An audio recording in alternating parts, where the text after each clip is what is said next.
What's going on, Batman fans? It's me, the X-Men guy, and today we are going to be talking about the what if. What if Batman killed the person who killed his parents in Batman Begins? Now, there will be spoilers for the Dark Knight trilogy, but without further ado, let's get into it. So, in this alternate timeline, Bruce gets to Joe Chill, the man who killed his parents, before Falcone's men does. And he is the murderer, and then is arrested.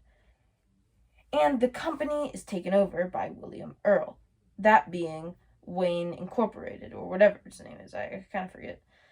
The League of Shadows still believe that Gotham is beyond saving, and they intend to destroy it.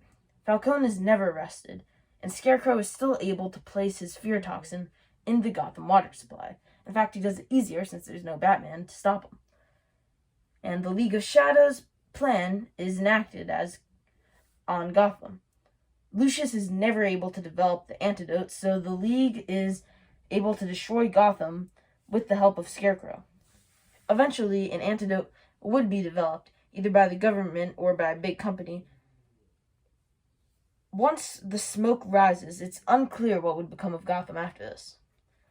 There would have been a lot of looting, a lot of crime, and death amidst the chaos, and even though the League of Shadows would probably be at large and be the U.S. government's biggest priority, although a more likely possibility is the No Man's Land storyline would be adapted. But before we get into our next movie, The Dark Knight, I gotta give you guys a quick history lesson on what No Man's Land is. Credit to the History of Batman YouTube channel for a quick summary of this whole comic run, because there was no way I was going to, read and buy all of those just for a little segment in the video. So, yeah. Basically, what Batman No Man's Land is, there's a huge earthquake in Gotham, and the U.S. basically just doesn't care, and is like, Gotham was, just, it had a bunch of supervillains in it, it was a lost cause, and they just exile it from the U.S., and Gotham is on its own, and, yeah, basically, all the, criminals formed their own gangs and stuff, and their own little factions, and stuff like that. Joker has his own gang. And yeah, in the end, Lex Luthor builds back Gotham, but that's not going to happen in here because this is a self-contained universe, and we don't need Lex Luthor. But yeah, there is our quick summary. Now, let's get back to the video. Alright, it's unclear if the Joker would even spring into action in this what if.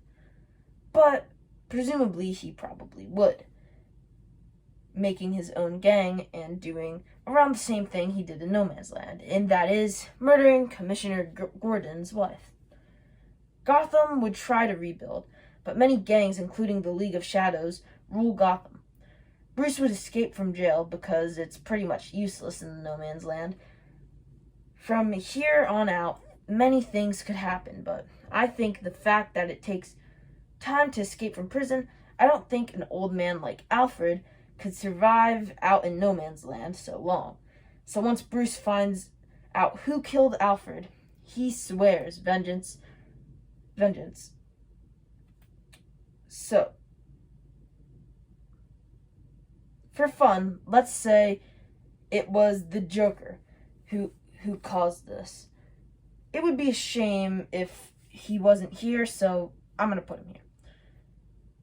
So down the line, things happen, and eventually he takes up the mantle of Batman, that being Bruce.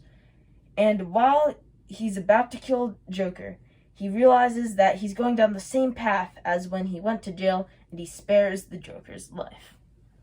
Alright, next up we have The Dark Knight Rises. By this time, Batman has become a symbol throughout Gotham and has started an uprising against the League of Shadows. We are also introduced to Robin. This could really be any Robin, it doesn't really matter, or play an integral role, but I like this Dick Grayson. He's my favorite, so let's make it Dick Grayson. Throughout the film, we see their relationship grow. Actually, no, let's not. I'm backtracking, but let's not make it Dick Grayson. Let's make it that one dude, because for all we know, this universe doesn't have a Dick Grayson, but we know it has that one dude who I'm pretty sure his name is Robin. So yeah. Anyway, as I was saying, throughout the film, we see Batman and Robin's relationship grow. The League of Shadows see this, and they decide if they can't have Gotham, no one can, and build a device that will destroy the city and everyone in it.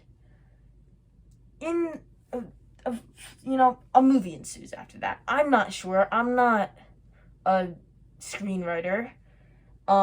But a movie happens in between this, and then in the final fight, Batman's back is broken by Bane, who's working with the League of Shadows, and Robin has to fight one-on-one.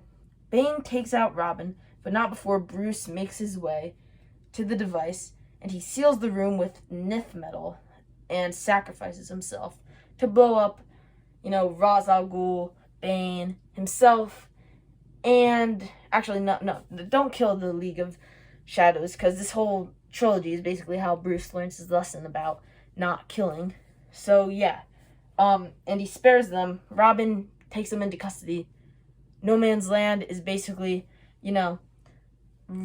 rebuilt into Gotham and, back in the United States. Maybe we can have like a flash forward at the end of the movie.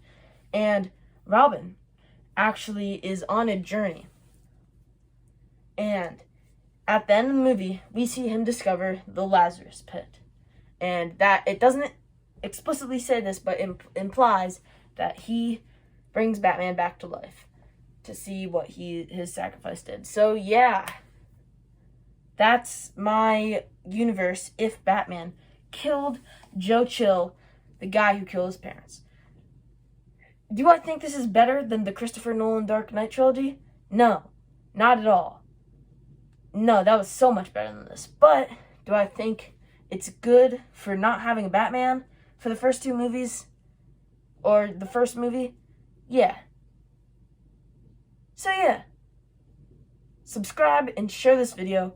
I'm trying to get more than 33 subscribers to pass my old channel. So yeah. Yeah. Have a good day.